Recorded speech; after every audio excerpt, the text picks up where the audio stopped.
Vamos a darle un fuerte aplauso al Señor, a su palabra.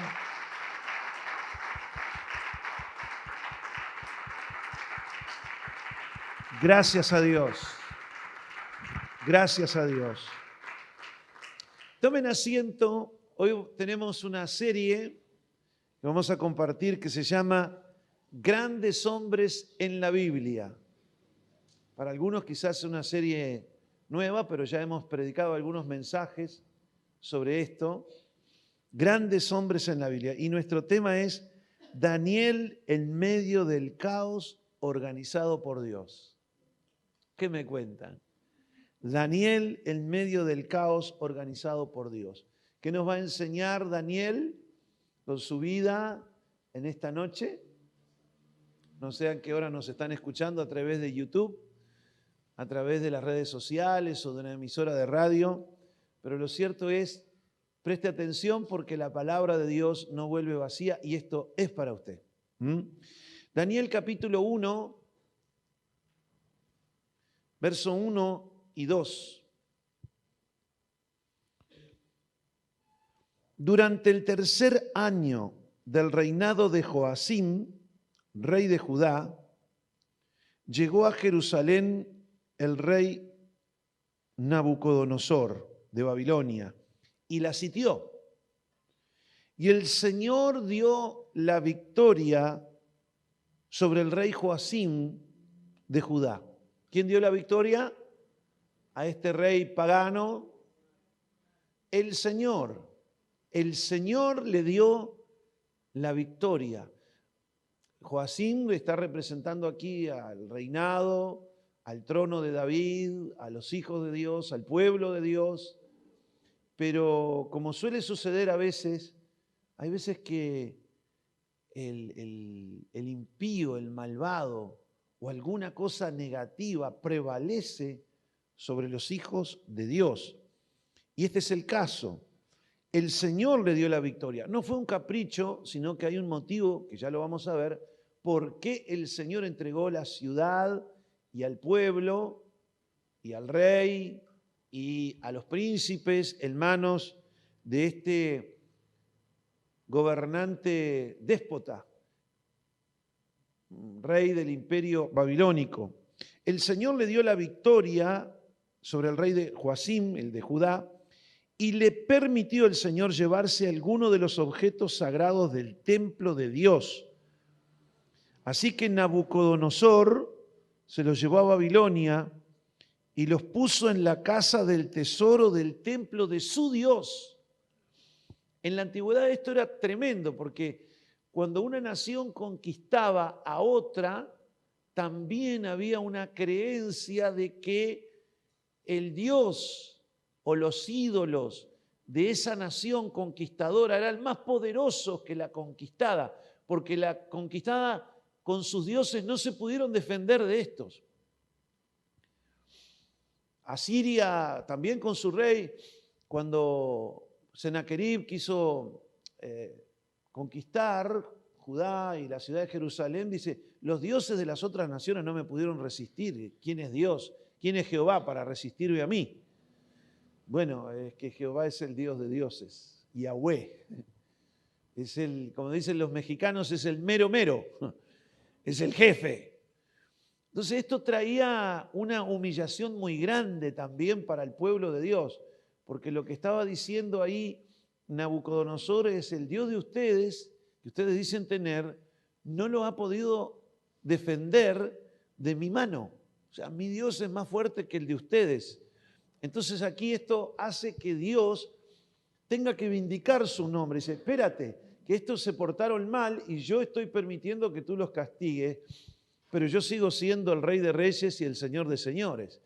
Entonces ya no había un pueblo específico que tenía que pelear una batalla para que supieran que Jehová era Dios, sino que era Dios que tenía que vindicarse a sí mismo por amor de su nombre, para que su nombre no fuese ultrajado ni menospreciado entre las naciones. Yo quiero poner en este contexto los acontecimientos de este varón muy amado por Dios llamado Daniel. Durante el reinado de Joacim fue que ocurrió esta invasión babilónica.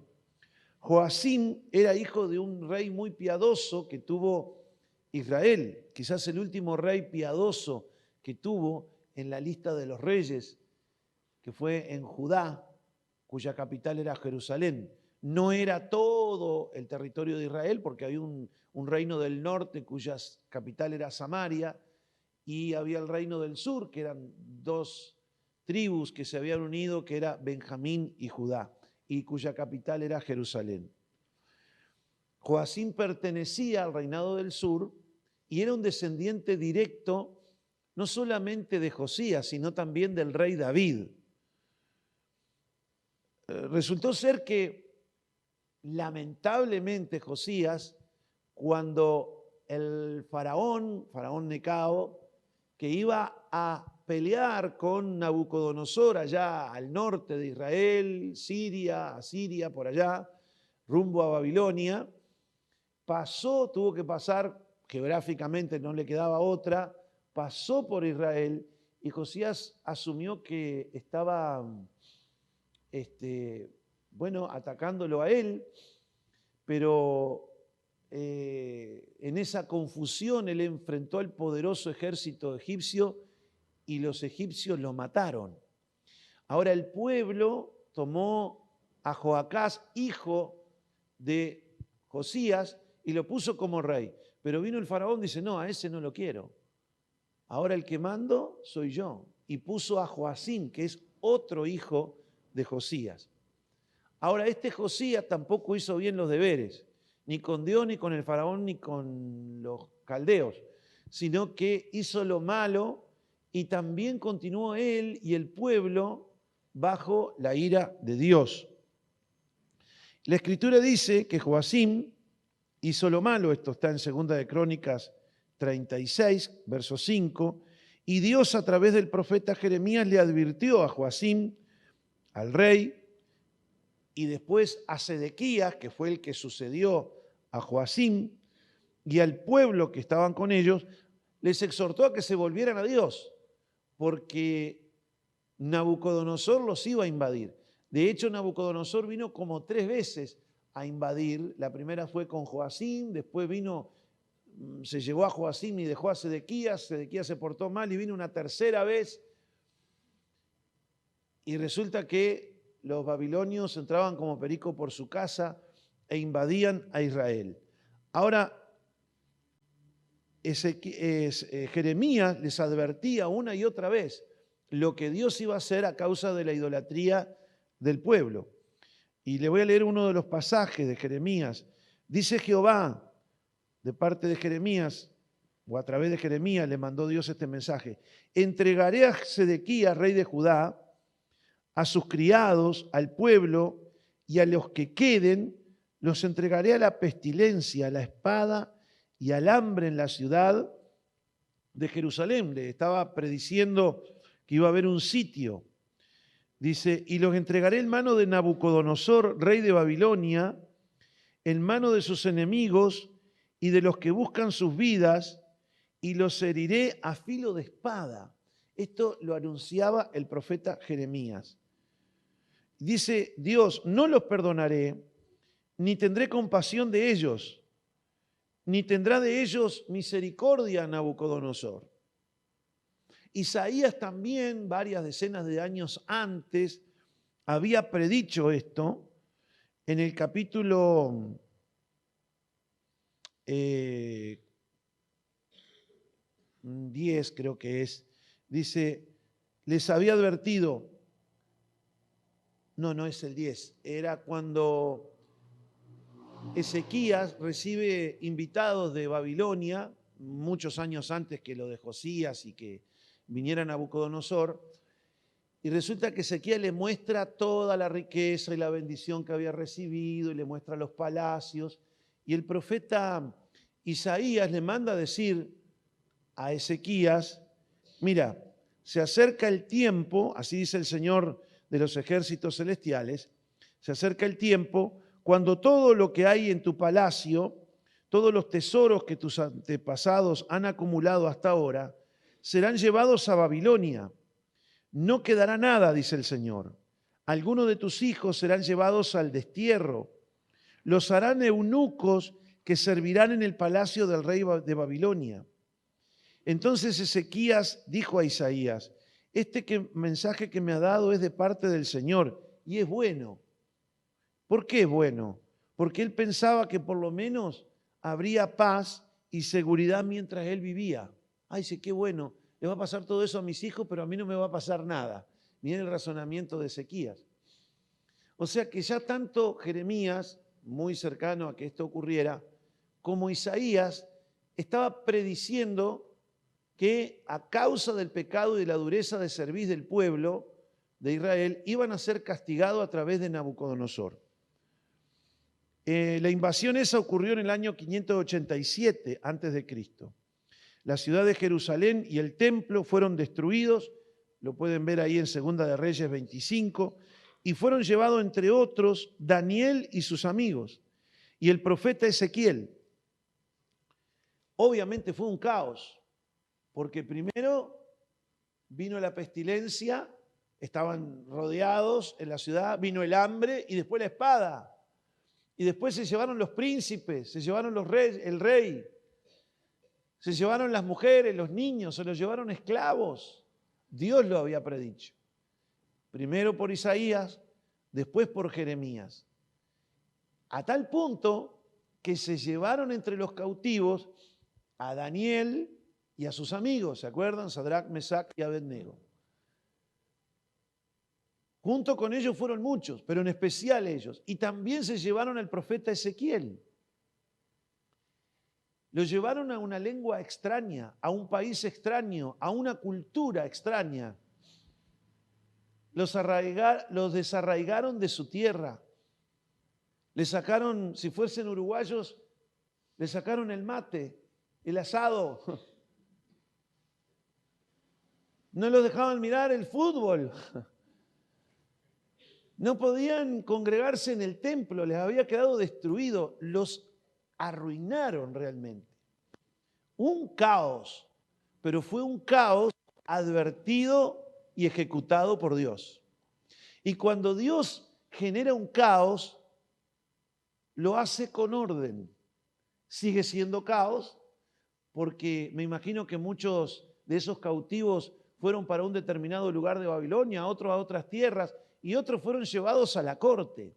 Entre los que fueron llevados a la corte del rey Nabucodonosor estaba Sadrac, Mesac, Abednego y Belsasar, que también es Daniel. Ahora uno se pregunta, ¿por qué hombres como estos tendrían que padecer por la culpa de los demás? Como ya dije, no tendrían a su amada ciudad donde iban a rendir culto al Señor. No hablaban su propia lengua, no tenían sus costumbres, sus tradiciones. Veían hasta asquearse rendirle culto a los demonios en Babilonia. Ellos nacieron como príncipes, parte de la realeza, parte de la nobleza, la crème de la crème, la materia gris, el futuro de Israel se iba en esos muchachos y en otros como ellos. ¿Por qué Dios tuvo que castigar? Los tuvo que castigar a ellos también, porque eran hombres temerosos de Dios. Los tuvo que castigar con ellos, porque ellos tuvieron que sufrir las consecuencias. Bueno, porque la disciplina y el castigo del Señor era para la nación. Y ese castigo y esa disciplina producía caos. Pero como todos los caos de Dios son caos planificados, con objetivos planificados y para cambios planificados. Y que Dios tiene un cuidado especial, aún en medio del caos y de las crisis, tiene un ojo especial puesto en aquellos que le aman y le temen. En aquellos que como Daniel se proponen en su corazón seguir siendo del Señor y seguir siendo creyente a pesar del mundo que les rodea, a pesar de las condiciones. Eso es para los jóvenes que van a la universidad, que van al secundario y que se proponen su pureza sexual a pesar que en derredor tienen chicos y chicas que se entregan a los placeres, a la lascivia y a la fornicación.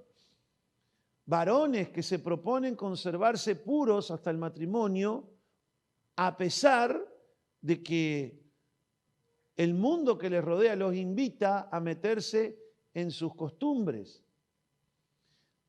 Sadrac, Mesac y Abednego y Daniel se propusieron en su corazón seguir siendo temerosos de Dios a pesar del caos, a pesar de la coacción que había en su derredor. ¿Cuál fue la actitud especialmente de Daniel? Pues lo dice en el versículo 8. Daniel propuso en su corazón no contaminarse. ¿Qué hizo Daniel? Propuso en su corazón, acá adentro. No hizo nada público, él en su corazón propuso no contaminarse. Los demás quieren hacer esto, lo otro, quieren andar de borracheras, tomando vino en las esquinas, pero Daniel dijo, yo no me voy a contaminar. El mundo a mí me quiere dar la misma comida que a los demás. Era una manera de agasajar el rey a estos muchachos, para decir, che, no los trato tan mal, comen de mi misma comida. En aquel tiempo había una gran diferencia entre los que comían en la corte y los que comían en el pueblo. Bueno, aún hoy hay, pero en aquel tiempo era una diferencia mayor aún. Pero lo cierto es que a pesar de las bondades que se les ofrecían a su carne, dijeron, no, yo me voy a proponer en mi corazón no contaminarme. Porque además esos alimentos eran consagrados a demonios. Eran consagrados a los... Es como que te comieras una gallina de esas que te dejan los macumberos en la esquina de tu casa, en el barrio. Y con el maíz te hagas una mazamorra con leche. Entonces, ¿qué hizo Daniel? Propuso en su corazón no contaminarse con lo que le daba el rey. Ahora bien, lo que se propone en su corazón algo lo hacen para con Dios, porque era un tema de su corazón y de Dios. También están los que se proponen en su corazón hacer cualquier cosa, ser desleales, ser infieles, maltratar a otros, ser unos prepotentes, unos soberbios, siempre menospreciando a otros para ellos aparecer mejor. El que se propone eso en su corazón y después lo expresa públicamente, también es una cosa que lo ha hecho en su intimidad. Y luego pone cualquier excusa para justificarse. Pero es algo que tú te propusiste en el corazón, o que se propusieron en el corazón. Pero Dios conoce nuestros... ¿Qué mira el Señor? Mira nuestro corazón. Ahí está el tema, que Dios mira nuestro corazón. ¿Qué te has propuesto tú en medio del caos? Yo sé que tú no has pedido un divorcio, pero has tenido que divorciarte. Es un caos. Los hijos quedan a la deriva. No oraste, no pediste que alguien se muriera, se enfermara. ¡Qué confusión! De un momento para otro. Tú no lo pediste, no lo oraste, pero te vino. Hay caos. Tampoco tuviste nada que ver con la pérdida de tu trabajo. No tuviste la culpa que los gobernantes que tenías se endeudaron, se afanaron la guita, se metieron a hacer cosas malas y hundieron al país en la crisis que estás viviendo, como le ha pasado a tantos países de Latinoamérica, y tienen que salir huyendo a otros países a buscarse el pan y a vivir dignamente. No lo pediste. Si fueras por ti no te hubieras ido nunca de Venezuela, ni de Cuba, chico. Un caos, hambre, miseria, espada, enfermedad. No lo pediste, pero hay algo que sí está en tu órbita. Hay algo que está en tu égida que tú sí puedes hacer. Proponerte en tu corazón ser de Cristo. Proponerte en tu corazón guardarte para Dios. Proponerte en tu corazón no andar en los caminos que andan los demás. Proponerte en tu corazón que al Señor tu Dios servirás y a Él solo adorarás. Proponerte que Él va a suplir todo lo que te falta cuando realmente te falten las cosas. Proponerte que no vas a endeudarte ni vas a vender el rico patrimonio que Dios te ha dado y tu dignidad como mujer y como hombre al vil precio de la necesidad. No vas a hacer eso. Vas a creer que tu Dios te suple, que Él es tu pastor y que no le falta nada a los que le buscan. Tú puedes hacer algo aún en medio de lo que está pasando, aunque no tengas la culpa. Te puedes proponer en tu corazón vivir en santidad y vivir en honor delante del Señor y vivir feliz, aunque tengas el sustento y el abrigo, porque Dios va a observar que de todo lo que está pasando, aquellos que le temen y le aman y se han propuesto en su corazón, Dios los va a observar. Y para con ellos es su complacencia. El ojo del Señor recorre toda la tierra para buscar, examinar corazones y ver a aquellos que tienen un corazón dedicado, perfecto, para con Él. A ellos les demostrará su poder y a ellos les dará su fuerza. Lo segundo que quiero compartirles hoy es aquellos que se proponen en su corazón, como Daniel, seguir el plan y el propósito y la voluntad de Dios con ellos, son personas que se capacitan, son personas que se vuelven idóneas, que desarrollan su talento y sus habilidades. Daniel capítulo 1, verso 17 al 20 dice: a estos 4 muchachos, Daniel y sus amigos, Dios les dio. ¿Quién les dio? ¿Quién da? Dios. Pero no se lo da a cualquiera. Se lo da a aquellos que se propusieron en el corazón ser suyos. Dios le dio a estos 4 muchachos conocimiento e inteligencia en todas las letras, en las ciencias. Y Daniel además tuvo entendimiento en toda visión y en sueños. Pasados los días en que el rey Nabucodonosor les había dispuesto a Aspenaz, su jefe, que le servía y que cuidaba a los muchachos, que eran unos 3 años, el rey mandó que los trajesen. Y el jefe de los eunucos los trajo delante de Nabucodonosor. Y el rey habló con ellos, y no fueron hallados entre todos ellos otros como Daniel, Ananías, Misael y Azarías, Sadrac, Mesac y Abednego. Así pues estuvieron delante del rey. En todo asunto de sabiduría e inteligencia que el rey les consultó, les halló 10 veces mejores que todos los magos y astrólogos que había en todo su reino. Otra de las cosas que tienes que saber cuando tú estás viviendo un caos, te agarró la tormenta y el caos que Dios mismo produjo por causa del castigo, de la disciplina, del trato con una nación, con una ciudad, con lo que sea, con una familia. Otra de las cosas es que además de guardarte puro y de tener un carácter agradable a Dios, tienes que desarrollar tu potencial. Dentro tuyo está la verdadera riqueza. Dios te da lo más maravilloso que puede tener un ser humano. entendimiento e inteligencia y sabiduría. Un bruto con plata es un gran problema. Un burro y un ignorante también. Eso es como un mono con una escopeta.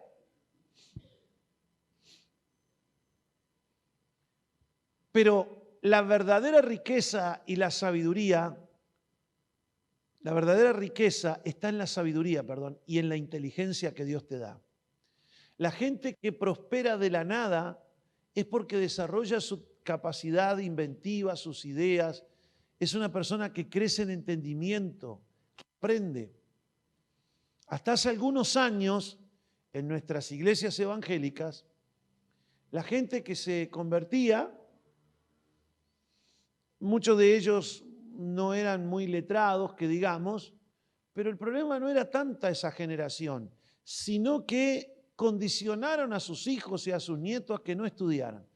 Al principio era porque Cristo venía pronto y para qué te va a poner a hacer cosas aquí abajo si tarde o temprano Cristo iba a venir y va a quedar para el anticristo. Después otro dice, no, porque si vas a la universidad te vas a apartar de Dios. La universidad aparta de Dios a la gente.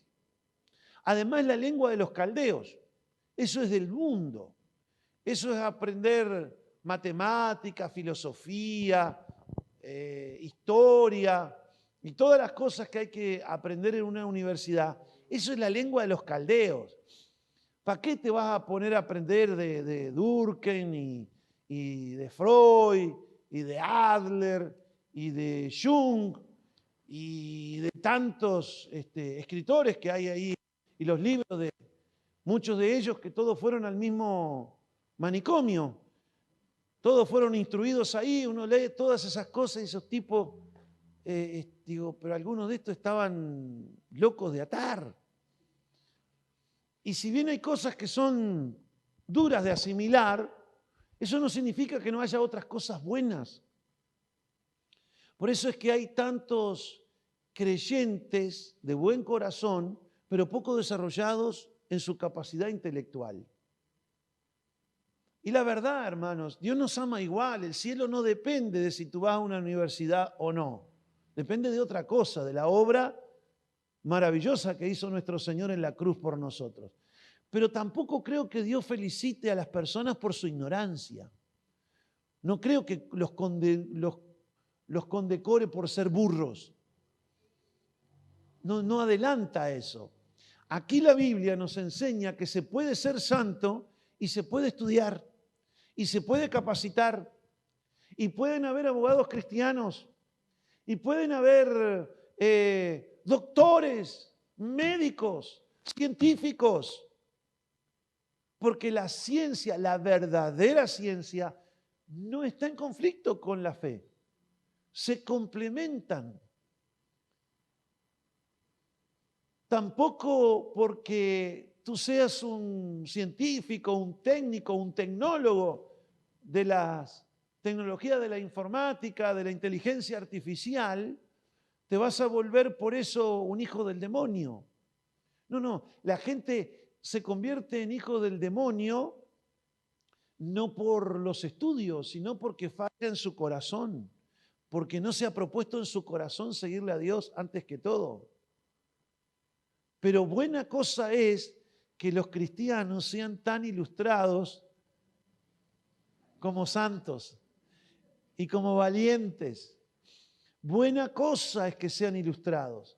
Buena cosa es que se capaciten. Hay un montón de personas y ejemplos contemporáneos de cristianos que hicieron grandes cosas y grandes aportes a la humanidad desde el campo de la ciencia, desde el campo de la geografía, de la historia, de la literatura,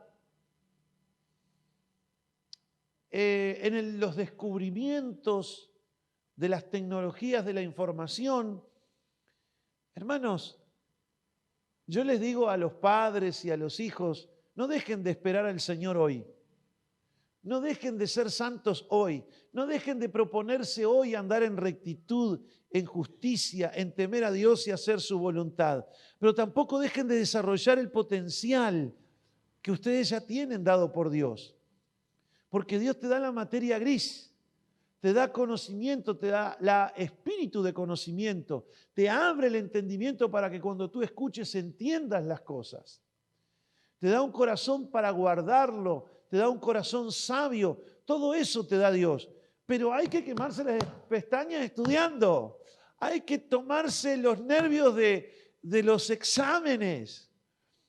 Hay que prohibirse salir de vacaciones y pasarse estudiando las vacaciones para dar las diferentes materias. Yo doy gracias a Dios por chicos que están acá estudiando y se están recibiendo. De hecho, tenemos a Nico ahí a punto de recibirse. Un chico con, ¿cuánto tiene? 22, con 22 años. Y ya este año va a ser contador. Yo que necesito un contador de alma, ¿vio? Porque el pastor se está quedando medio veterano y para contar las 100 me entrevero. Voy a tener a alguien que me las cuente. Si hay 100, hay 99 ovejas. Pero con 22 años, queda feo que lo diga, pero mi hijo también se estudió, se capacitó. Y con 24, 25 años ya había logrado un título universitario y está haciendo una maestría. En poco tiempo empieza a hacer un posgrado en economía. Y hermanos, y eso no significa que el tipo ahora es un mundano o un impío. No, sino que él puede en esos lugares donde se mueve y aún aportar para la obra y para el reino de Dios. Porque se necesitan buenos administradores, gente que sepa administrar bien la economía del reino de Dios. O sea que no es que es incompatible. Vuelvo y repito, podemos ser santos y podemos ser buenos profesionales. A mí me gusta esto porque no fue que en la Torá los halló 10 veces mejores.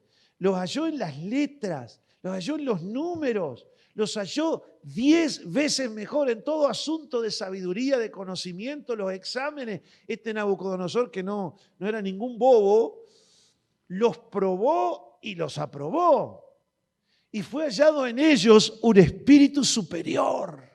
Nosotros tenemos el espíritu superior. Tenemos al Espíritu Santo. Así que madres, abuelas, hagan el esfuerzo para que sus Danieles en este mundo, sus Sadrach, Mesac, Abednego, Azarías, Misael, que ellos también puedan capacitarse.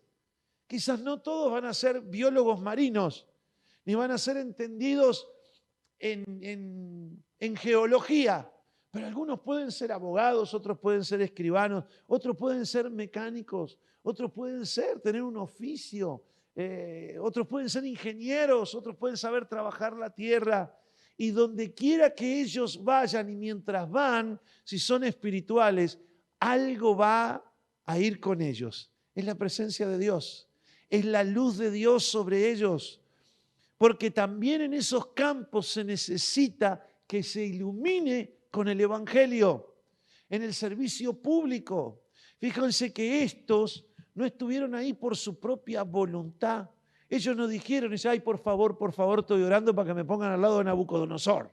No. Ni Nabucodonosor ni Nabucodonosor. No.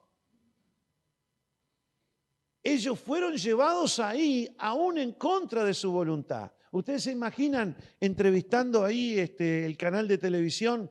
¿Cómo te encuentras, Daniel? Y aquí vamos, atados hasta las manos, nos llevan presos, nos van a meter ahora arriba un camello y después vamos a tener que caminar como 50 kilómetros todos los días y nos van a dar una botellita así de agua. ¿Y de dónde va? Y no sé a dónde nos llevan. ¿Ustedes creen que Daniel quería eso?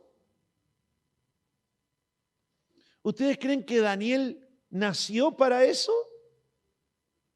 No.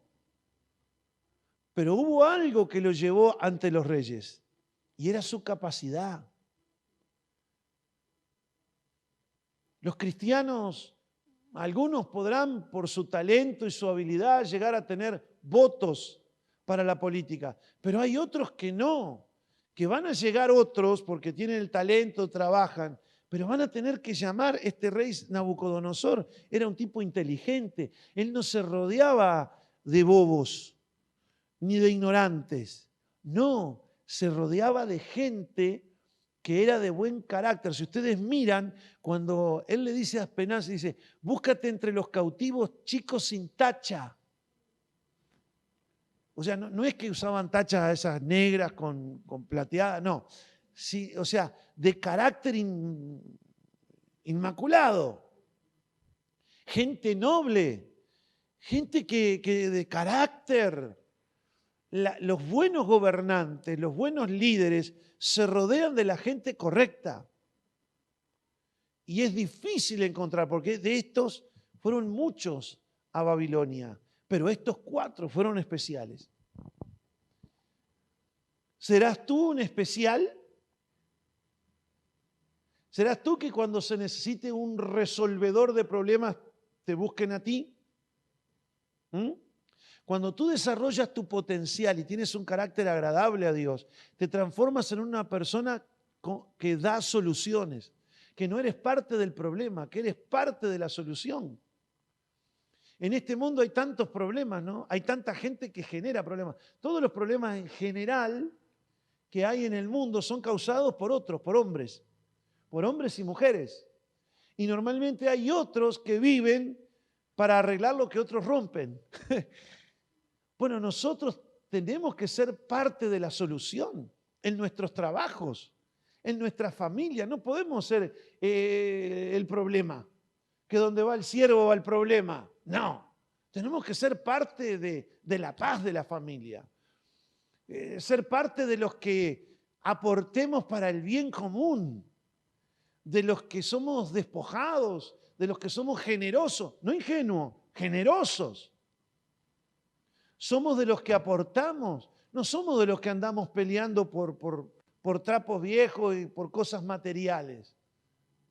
Hay veces que se pelean por las codicias y a veces los cristianos andan metidos ahí. ¿Qué tienes que andar metido en cuestiones de codicia? Y no, para mí, soy cristiano, no, pero no me van a embromar. Por supuesto que no te van a embromar, pero el momento en que entras en esos líos y en esas peleas, ya te embromaron. Porque estás reaccionando como ellos. Ya te estás contaminando. Miren, amados, seremos recordados por los problemas que solucionamos, por los problemas que resolvimos, o seremos recordados por los líos que armamos. Y si no hicimos ni bueno ni malo, vamos a ser olvidados. Pero yo quiero ser parte de aquellos que cuando se piensen en mi familia, en mi iglesia, en mi país, se piense de mí, que se piense en un cristiano que hizo bien a su país, que le hizo bien a su sociedad, que independientemente de la bandería política y de todas esas divisiones del partido político o del cuadro de fútbol que eran, fui un hombre de Dios, que reflejé, que proyecté a Cristo, que lo dejé bien parado al nombre del Señor y que fui parte de las soluciones y que hice el bien. No sé tú, pero yo. ¿Y tú? Como dice la canción, y tú, y solamente tú. ¿Qué vas a hacer? ¿Vas a despotricar por el caos? ¿Te vas a ofender? ¿Te vas a llenar de odio por todos los que produjeron este caos? ¿Te vas a resistir a Nabucodonosor? Si Dios lo mandó a Nabucodonosor. Dios le había dicho a través de los profetas, dice, miren, no se calienten con Nabucodonosor, que es mi siervo, No se pongan a resistirlo porque es mi siervo. ¿Cómo que va a ser el siervo? Que esto sos un falso profeta, Jeremías. No, Nabucodonosor es mi siervo. Un siervo bastante complejo, es la verdad. Pero era siervo de Dios. Dios lo había mandado ahí y Dios le dio la victoria. Así que nosotros todos no tenemos que dar patadas contra el aguijón. Hay muchos males en la sociedad que Dios mismo los ha permitido. No digo que los ha querido, los ha permitido. Los ha permitido como parte muchas veces de las consecuencias que la gente tiene por vivir de espaldas al Señor.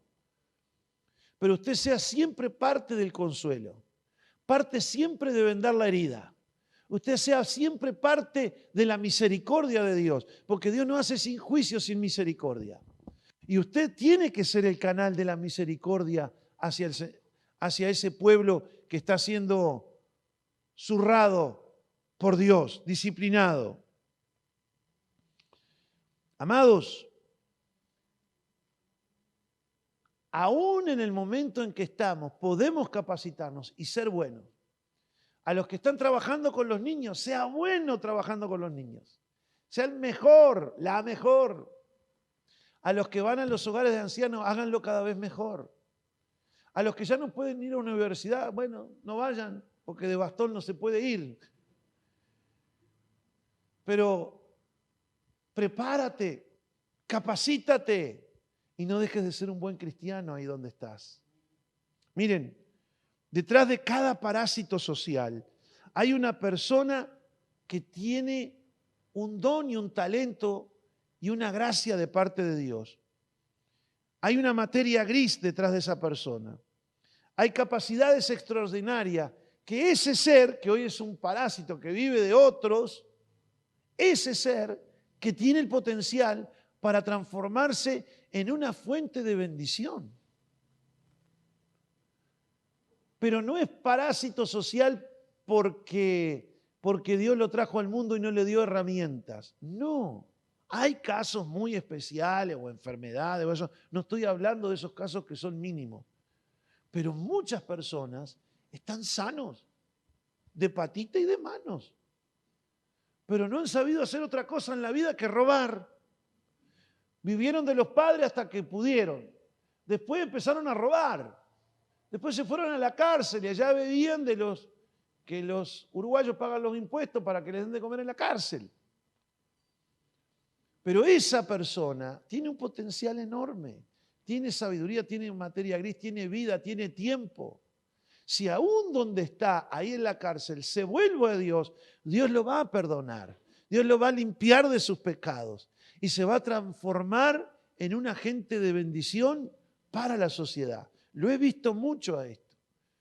De hecho, hace poco escuché a un pastor que salió de la cadena perpetua, tenía cadena perpetua en un país, era uruguayo, lo habían agarrado en otro país y allá había cadena perpetua. No sé cuántos años estuvo preso hasta que un día el abogado dijo, vamos a pedir que la cadena perpetua la cumplas en Uruguay porque estás en tu país. Y parece que allá le dijeron, ¿para qué le vamos a dar toda la vida de comer a este si va a estar toda la vida preso acá? Pero en Uruguay no hay cadena perpetua. Luego llegó acá, estuvo unos años más en la cárcel y lo soltaron. Pero cuando salió de la cárcel, ese hombre salió transformado por el poder de Dios. Porque ahí en la cárcel tuvo un encuentro con Jesús. Y comenzó a prepararse y a capacitarse. Y usted tiene que ver el ministerio que ese hombre tiene con las personas privadas de libertad. Entonces sí se puede. Quiero resumir lo que estoy hablando. Número 1, tú no has pedido el caos, pero sí puedes proponerte en tu corazón mantenerte fiel, leal, consagrado al Señor. Número 2, toma decisiones en tu corazón para ser un hombre íntegro y caminar como una persona recta de corazón. Caminar delante de Dios a pesar de la adversidad. Y número 3, desarrolla al máximo tu potencial. Hay que trabajar. Créanme que hay que trabajar. Es más fácil estar de parranda toda la noche que estar estudiando para un examen toda la noche. Pero mientras muchos pierden el tiempo en esas cosas, otros se están convirtiendo en científicos, en abogados, en escribanos, o se están convirtiendo dentro de su oficio y de su profesión, se están capacitando para cosas mayores. Otros se están transformando en pilotos de avión. ¿Tú te estás transformando en qué hoy? ¿En qué? A ver, ¿En qué te estás transformando? ¿En un viejo decrépito? ¿En una viejita de mal carácter? ¿Enchinchada que te peleas con todos? No, ¿en qué te estás convirtiendo? Y tú, joven, ¿en qué te estás convirtiendo? Y tú, varón, joven, ¿en qué te estás convirtiendo hoy?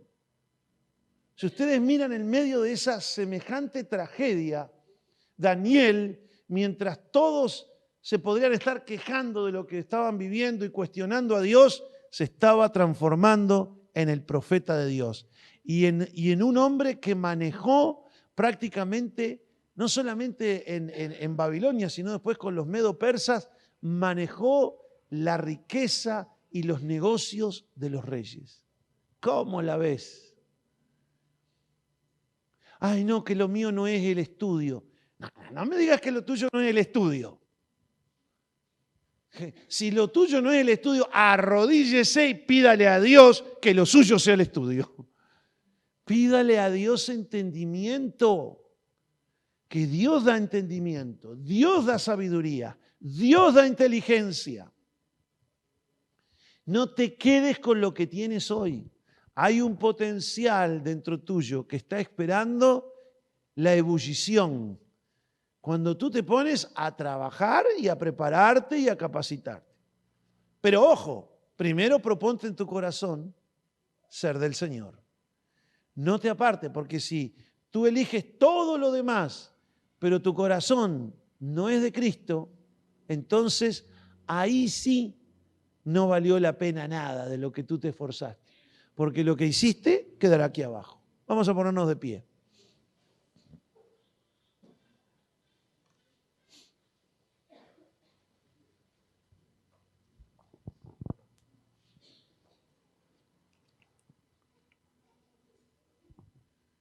A todos los que están escuchando y a los que se han conectado a través de un medio de comunicación radial, televisiva, o a través de nuestro canal de YouTube o Facebook, yo quiero alentarlos a que la palabra no es que le entre en un oído y le sale por otro, sino que tomen una decisión como la que tomó Daniel en medio del caos.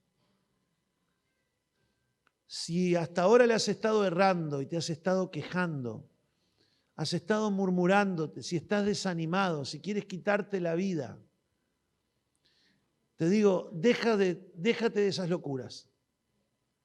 Porque si vives y Dios te da vida y salud, es porque tiene un propósito contigo que se tiene que cumplir. Se tiene que cumplir. Él ya te ha dado lo necesario. Ahora tienes que hacer tu parte.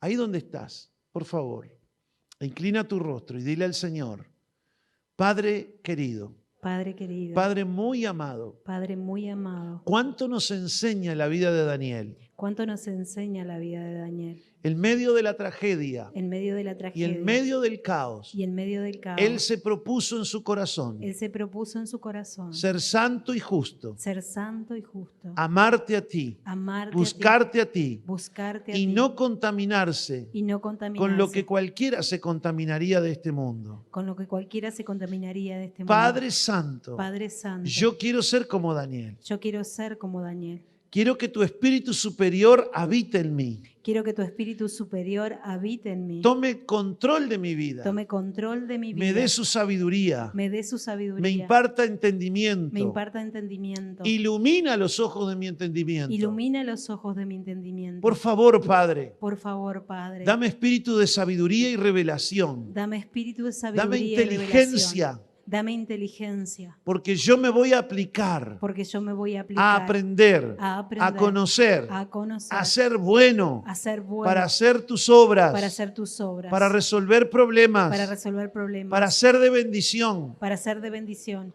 y no parte del problema. y no parte del problema. Padre Santo, Padre Santo, gracias por tu palabra. gracias por tu palabra. Por medio de Jesucristo que está a tu diestra. Por medio de Jesucristo que está a tu diestra. Mi Señor y mi Salvador. Mi Señor y mi Salvador. Me rindo a ti Me rindo de a ti buena gana de buena para gana cumplir para cumplir lo que hoy me has propuesto. lo que hoy me has propuesto. Gracias por tu palabra. Gracias por tu palabra. Gracias por tu presencia. Gracias por tu presencia. Por tu amor inefable. Por tu amor En inefable. el nombre de Jesús. En el nombre de Jesús. Amén. Amén. Y amén. Amén. Aleluya.